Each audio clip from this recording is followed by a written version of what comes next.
ചെമ്പക്കാല നിലവാടി മുക്കാല.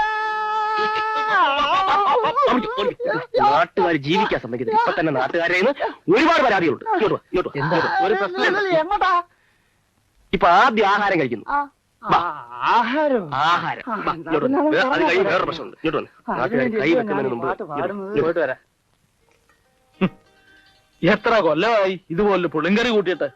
സത്യം പറഞ്ഞാൽ ഒരു 10-25 കൊല്ലം പുറകോട്ട് പോയ പോലെ തോന്നുക. കേട്ടോ അമ്മിനി, നിന്റെ അമ്മയുടെ കൈയല്ല അപ്പച്ചയുടെ കയ്യ് ഒക്കെ കണ്ടു പഠിച്ചോ. ഇവിടെ ആരും ഇല്ലേ?